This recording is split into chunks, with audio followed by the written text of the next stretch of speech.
আসসালামু আলাইকুম রহমতুল্লাহি ওয়া বারাকাতুহু ইন্নাল হামদুলিল্লাহ ওয়াসসালাতু ওয়াসসালামু আলা মান লা নাবিয়্যা বা'দাহু আম্মা বা'দ।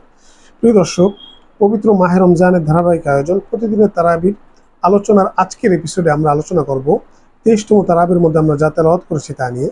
23তম তারাবির মধ্যে আমরা তেলাওয়াত করেছি 26 নম্বর পারা, যার মধ্যে রয়েছে সূরা আহকাফ, সূরা মুহাম্মদ, সূরা ফাতহা, সূরা হুজুরাত, সূরা কফ এবং সূরা জারিয়াতের প্রথম 30টি আয়াত। তো চলুন দেখে আসা যাক যে আমরা আমাদের আজকের এই তেলাওয়াতের মধ্য হতে বিশেষ কি কি শিক্ষা গ্রহণ করতে পারি এবং কি কি আমল করতে পারি। আল্লাহ পাক সূরা হুজুরাতের মধ্যে আমাদের জন্য গুরুত্বপূর্ণ 7টি সামাজিক বার্তা রেখেছেন। 1 নম্বর বার্তা হচ্ছে যে গুজবে বিশ্বাস না করা এবং গুজব না ছড়ানো। দ্বিতীয় বার্তা হচ্ছে নিজেদের মধ্যে যদি কখনো কোনো সময় কোনো ঝগড়া বিবাদ লেগে যায় তখন তাকে উস্কে না দিয়ে যথাসম্ভব চেষ্টা করা সেটাকে সমাধান করে দেওয়া। তৃতীয় বার্তা হচ্ছে কেউ কাউকে ছোট না করা। চতুর্থ বার্তা হচ্ছে কেউ কাউকে বাজে ডাকটাম দিয়ে না ডাকা। এই শেষোক্ত যে 2টি বার্তা আছে, এই 2টি বার্তা বর্তমান যে সোশ্যাল মিডিয়ার যুগ, এই যুগে অত্যন্ত প্রাসঙ্গিক। সোশ্যাল মিডিয়ার এই যুগে যারা ট্রল করে, যারা মিম বানিয়ে ছড়িয়ে দেয় বা যারা রোস্টিং ভিডিও করে, মূলত এই সমস্ত কাজগুলো এই 2টি নির্দেশনার স্পষ্ট ভায়োলেশন বা স্পষ্ট লঙ্ঘন।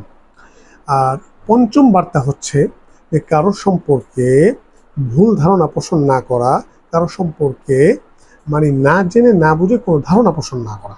আর ষষ্ঠ বার্তা হচ্ছে যে কারো দোষ খুঁজে খুঁজে বের না করা। আর সর্বশেষ বার্তা হচ্ছে কারো ব্যাপারে পরনিন্দা না করা, গীবত না করা।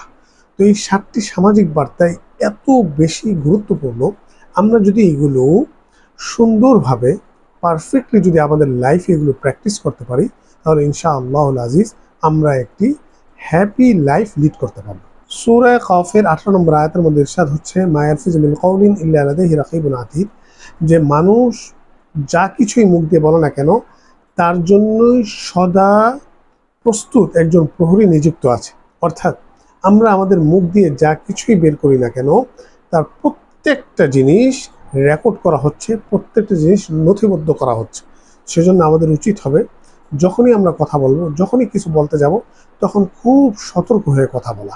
প্রিয় দর্শক, চলুন দেখে আসা যাক যে আমরা আমাদের আজকের তারাবির তেলাওয়াতের মধ্যে হতে বিশেষ কি কি আমল করতে পারি। 1 নম্বর যে আমলটা আমরা করতে পারি তা হচ্ছে সূরা মুহাম্মদ যদি জমজমের পানি দিয়ে ধুয়ে কেউ পান করে, আল্লাহ পাক এই আমলের মাধ্যমে তাকে মানুষজনের মধ্যে সম্মানিত করবেন, মানুষজনের মধ্যে তার সম্মান বাড়ায় দিবেন এবং তার মেধা শক্তি বাড়ায় দিবেন ইনশাআল্লাহ। সূরা কফের একটি গুরুত্বপূর্ণ বৈশিষ্ট্য আছে, যে ঘরের মধ্যে সূরা কফ নিয়মিত তেলাওয়াত করা হয় আল্লাহ পাক সেই ঘরের মধ্যে ধন দৌলতকে স্থায়ী করে দেন। প্রিয় দর্শক, আজ এটুকুই। আগামীতে আবার দেখা হবে, কথা হবে। সে পর্যন্ত খোদা হাফেজ। আসসালামু আলাইকুম ওয়া রাহমাতুল্লাহি ওয়া বারাকাতুহু। سر بالليل وحيدا قصدا أرض الجهاد هربا يرجو نجاة ورضا رب العباد.